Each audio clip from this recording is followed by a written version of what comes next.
Hello and welcome to another edition of Cranky Gun Reviews. I'm going to be adding a couple of videos to my 1022 Favorite Things playlist. I realized that I haven't done a video on that in quite some time, and I have had some people ask me different questions about specific things that I use on my 1022 rifles. This particular video, I'm going to be talking about bipods. Now, as many of you that have stuck around for my channel for any length of time know, I'm very budget-minded. Part of the reason is if you spend less money on gun accessories, you can spend more money on more guns. So I always try to be budget-minded, and I always try to buy parts that I know will work fairly well, and stuff that has been at least rugged enough for my personal use. Again, I'm not a competition shooter. I don't work in the military. I'm just a weekend, fun haver. I like going out to the range and shooting targets and shooting soda cans and things like that. Someday maybe I'll get into hunting. I haven't done that yet.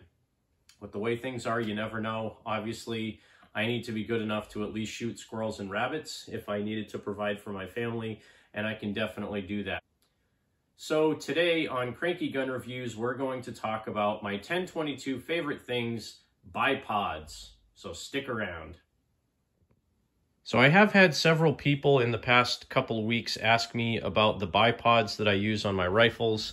And I know I've mentioned this before, but I've never made a specific video about it. So these particular bipods, these are made by a company called CCOP USA. And I'll try to zoom in on that. You can see that there. Also on this one here, kind of laser engraved on it. While these are not very expensive, and while it does say CCOP USA on them, I'm betting they're probably made overseas, mainly because there's no way that products made in the US and packaged in the US that work, okay, would be $20. So that's right. These usually you can get for between $20 to $25 off of eBay. And this is what you're going to get when you buy one. So this is the bipod itself. Now they make these in various different configurations. Also, they make them in different lengths. This is a very simple one. These buttons are spring loaded. This is what holds the feet up and down. So if I flip this knob and flip the leg out, it locks in place. Has these little grooves that they lock into when the button is in its locked position. So if I push the button down, and it's difficult to do one-handed, but this is a spring-loaded button, locks the legs up or locks them down. You also have extendable legs here. This little thumb screw locks the leg in place from opening or closing. When you pull it out, it does have a notch that'll hold it open, and then I typically just give this like a quarter turn to lock it down. When you want to retract the leg, you just push this button here, and it's spring-loaded so it goes back in. So pretty simple to use. These go on a standard Picatini rail.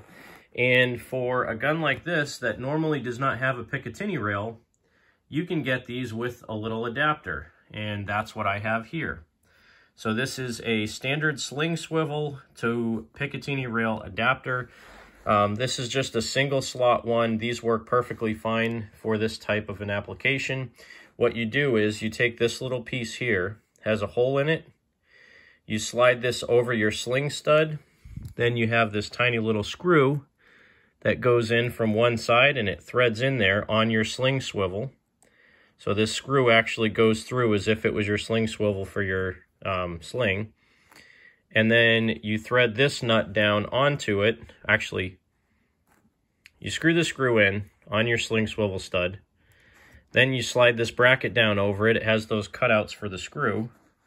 Then you slide this big nut down, tighten it down, and this will actually cinch it up to the bottom of the gun, just like this. So nice and tight on there, and it has a hole in there. I usually take a punch and tighten it up so that it's more than snug and won't fall off the gun. And then you just use your standard rail mount on here, clip it onto that guy there, and that's what you see on these two particular rifles. So super simple application. They also make these with the externally mounted spring to hold the legs up or down. I have one of those as well. Works just as good as these.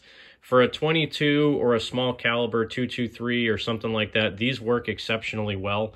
I have used them on a 308. I believe I've even used it on my 450 Bushmaster, and I haven't broken one yet. Of course, I've only put, 40 or 50 rounds through one of these with a big bore, so I don't know the longevity on a larger caliber firearm.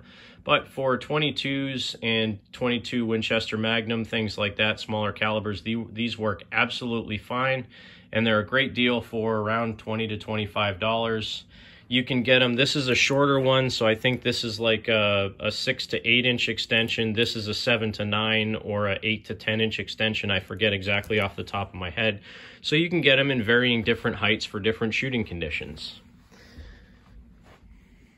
So that's going to do it today for this edition of Cranky Gun Reviews, talking about my 10/22 favorite things Bipods. And again, these are CCOP brand. They're sold in the USA. I don't know if they're made in the USA. I'm betting they're probably not, but they're affordable. They're around $20 to $25, and they work great for the firearms that I've had them on. These are my two 10/22 target models that I have out here, and they're more than sufficient for keeping this gun steady when you're shooting. Thanks for watching Cranky Gun Reviews. Have a great day. Make sure you support your 2A rights. God bless America.